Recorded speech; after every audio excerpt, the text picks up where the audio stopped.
Hello friends, welcome back to the channel. तो स्वागत है आपका आपके फेवरेट चैनल जीनियस स्टडी 2.0 में। तो दोस्तों, आज के इस वीडियो में हम डिस्कस करेंगे कौन बनेगा करोड़पति के प्रश्न। और इस वीडियो में हम डिस्कस करने वाले 5 अक्टूबर के जो प्रश्न पूछे गए, यानी कल शाम में जो प्रश्न पूछा गया केबीसी में, उन प्रश्नों में से जो प्रश्न आपके एग्जाम्स के लिए महत्वपूर्ण है, उन प्रश्नों को इस वीडियो में हम कवर करने वाले हैं। तो केबीसी का 12वां सीजन है, जिसे होस्ट करते हैं अमिताभ बच्चन जी। तो इस वीडियो को पूरे अंत तक जरूर देखिएगा।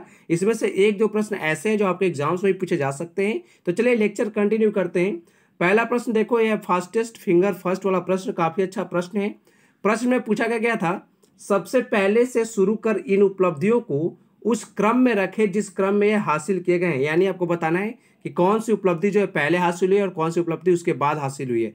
तो यहाँ पर देखो, सीवी रमन का भारत रत्न ऑप्शन में है, अभिनव बिंद्रा का ओलंपिक मेडल है, कैलाश सत्यार्थी का नोबेल पुरस्कार है, राकेश शर्मा का अंतरिक्ष में प्रवेश। तो आपको बताना है कि कौन सी उपलब्धि हमने पहले हासिल की थी। तो यहाँ पर देखो, सीवी रमन को जो भारत रत्न मिला था, ये मिला था 1954 में। मैं यहाँ पे लिख देता हूँ, 1954 में इन्हें मिला था।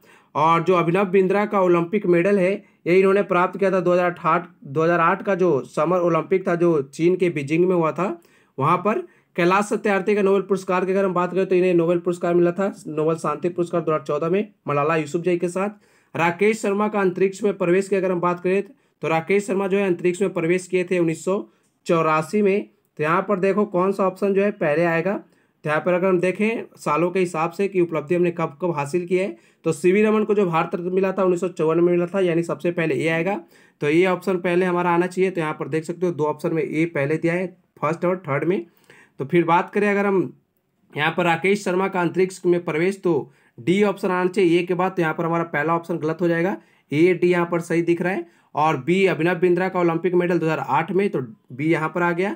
और सी यानी कैलाश सत्यार्थी का नोबेल पुरस्कार जो है ये मिला था 2014 में। तो सबसे बाद में क्या मिला है, कैलाश सत्यार्थी का नोबेल पुरस्कार। तो यहाँ पर सही उत्तर हो जाएगा हमारा third, A D B C. यानी पहले सीवी रमन को भारत रत्न मिला, उसके बाद राकेश शर्मा अंतरिक्ष में प्रवेश किए, उसके बाद अभिनव बिंद्रा को ओलंपिक मेडल मिला, और 2014 में कैलाश सत्यार्थी को नोबेल पुरस्कार मिला। याद रख सकते हो।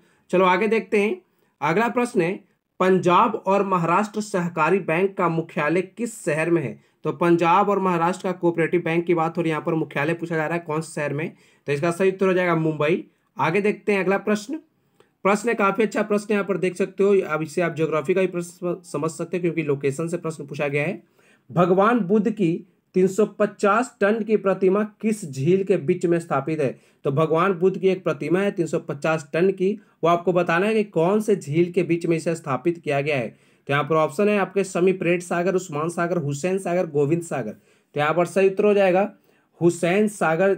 यहाँ पर जो झील है यहीं पर भगवान बुद्ध की प्रतिमा है 350 टन की। हुसैन सागर किस राज्य में है, तो हुसैन सागर जो है एक, पहले तो आपको ये पता होना चाहिए, एक कृत्रिम झील है, और दूसरी बात ये कि ये तेलंगाना के हैदराबाद में। याद रख सकते हो। चलो आगे देखते हैं।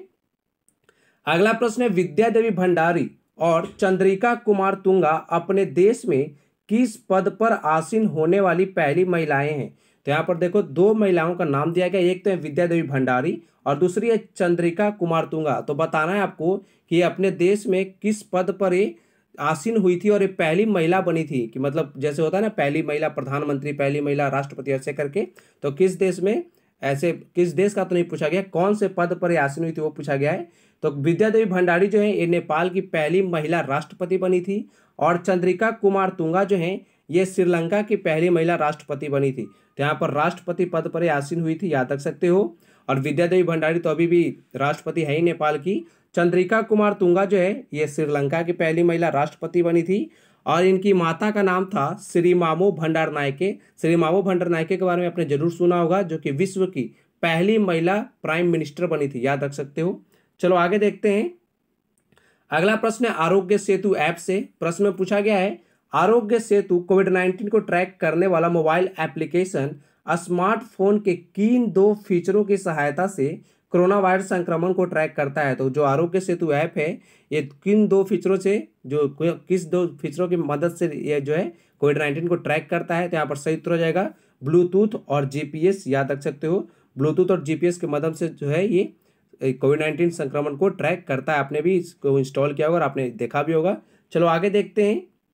अगला प्रश्न है, 7 अक्टूबर 1953 को चंडीगढ़ शहर का उद्घाटन औपचारिक रूप से किसके द्वारा किया गया था? तो चंडीगढ़ जो शहर है, आपको पता होगा इंडियन टेरिटरी भी है और पंजाब और हरियाणा की राजधानी भी है। तो चंडीगढ़ शहर की बात हो रही है, किसका उद्घाटन औपचारिक रूप से 7 अक्टूबर 1953 में किसके द्वारा किया गया था? क्या वो सरदार वल्लभ भाई पटेल थे, पंडित जवाहरलाल नेहरू थे, डॉक्टर राजेंद्र प्रसाद थे, या फिर सरदार ज्ञान सिंह राडेवाला थे? तो यहाँ पर सही उत्तर हो जाएगा डॉक्टर राजेंद्र प्रसाद। डॉक्टर राजेंद्र प्रसाद के द्वारा 7 अक्टूबर 1953 में चंडीगढ़ शहर का उद्घाटन किया गया था। अगर बात करें चंडीगढ़ शहर का डिजाइन किसने किया था, ये भी प्रश्न पूछा जाता है कि चंडीगढ़ शहर के डिजाइनर कौन थे? तो उनका नाम है ली कुर्बुजियर, याद रख सकते हो। और एक चंडीगढ़ में रॉक गार्डन भी है जिसे बनाया था नेक चंद जी ने। चलो आगे देखते हैं। अगला प्रश्न है, अंडमान और निकोबार द्वीप समूह में सबसे अधिक बोली जाने वाली भाषा कौन सी है, जिसे वहां लगभग 28% आबादी द्वारा बोली जाती है? तो यहाँ पर आपको बताना है कि अंडमान और निकोबार में कौन सा जो है भाषा सबसे अधिक बोला जाता है, और जो अंडमान और निकोबार में लगभग जो 28% वहाँ की जो आबादी है इसी भाषा को बोलती है। तो कौन सी भाषा है वो? तो यहाँ पर सही उत्तर हो जाएगा बी, बंगाली भाषा है, जहाँ पर अंडमान और निकोबार में सबसे ज़्यादा बोली जाती है और लगभग 28% आबादी जो है बंगाली भाषा को बोलती है। चलो आगे देखते हैं। अगला प्रश्न है, पृथ्वी पर वह स्थान जो जमीन से सबसे दूर है का नाम भारतीय मूल के किस काल्पनिक चरित्र के नाम पर रखा गया है? तो पृथ्वी पर वह स्थान जो जमीन से सबसे दूरी पर है, इसका नाम जो है कैप्टन नीमो के नाम पे रखा गया है, पॉइंट नीमो। और यह स्थान जो है साउथ पैसिफिक ओशन में, याद रख सकते हो, दक्षिणी प्रशांत सागर में। यहाँ पर आप इसकी लोकेशन देख सकते हो। चलो आगे देखते हैं। अगला प्रश्न है, महाभारत के अनुसार इनमें से किनका पुनर्जन्म भीष्म से बदला लेने के इरादे के साथ शिखंडी के रूप में हुआ था? तो शिखंडी के रूप में पुनर्जन्म लिया था अंबा ने, याद रख सकते हो। चलो आगे देखते हैं। अगला प्रश्न है, विडाल टेस्ट का उपयोग इनमें से किस रोग की जांच करने के लिए किया जाता है? तो विडाल टेस्ट जो है टाइफाइड रोग को जांच करने के लिए किया जाता है, याद रख सकते हो। चलो आगे देखते हैं। अगला प्रश्न है, इनमें से किस पिता पुत्र की जोड़ी में से दोनों ने केंद्रीय मंत्री का पदभार संभाला? तो देखो यहाँ पर क्या बोलते हैं, बेटा और जो क्या बोलते हैं, बेटा और पिता का नाम लिखा है, पिता और पुत्र का, याद रखना, पिता और पुत्र का नाम लिखा गया और पूछा जा रहा है कि कौन से ऐसे जोड़ी है इसमें से जिन्होंने केंद्रीय मंत्री का प्रभार संभाला, यानी उनके पापा भी केंद्रीय मंत्री बने और उनके बेटे भी केंद्रीय मंत्री बने। तो वेद प्रकाश, पीयूष गोयल, संजय और वरुण गांधी, रामविलास पासवान और चिराग पासवान, शेख अब्दुल्ला और फारूक अब्दुल्ला। यहाँ पर सही उत्तर क्या होगा? तो देखो वेद प्रकाश गोयल जो है ये पीयूष गोयल के पिताजी हैं और ये 2001 से 2003 तक मिनिस्ट्री ऑफ शिपिंग में रहे थे, यानी मिनिस्टर रहे थे शिपिंग मंत्रालय के। और पीयूष गोयल आपको पता है हमारे रेल मंत्री हैं अभी। यहाँ पर सही उत्तर हो जाएगा वेद प्रकाश गोयल और पीयूष गोयल। पीयूष गोयल के पिताजी हैं वेद प्रकाश गोयल, याद रख सकते हो। चलो आगे देखते हैं। इनमें से कौन सी हस्ती Indian super league team north east United FC का मालिक है? यानी बताना है कि यूनाइटेड जो नॉर्थ ईस्ट यूनाइटेड एफसी जो फुटबॉल क्लब टीम है जो खेलती है, आपको पता होगा इंडियन सुपर लीग में, तो बताना है आपको इसके मालिक का नाम क्या है। इसके मालिक है जॉन अब्राहम, इनका नाम आप जरूर जानते होंगे। तो आज का लेक्चर यहीं पे समाप्त करते हैं। अगर आपको वीडियो अच्छा लगे तो वीडियो को लाइक करिए, चैनल को सब्सक्राइब करिए, और इस तरह की वीडियो आप चाहते हैं तो कमेंट बॉक्स में जरूर लिखिए और वीडियो को शेयर जरूर करिए अपने दोस्तों के साथ। So thank you so much, thank you for watching video, thank you so much.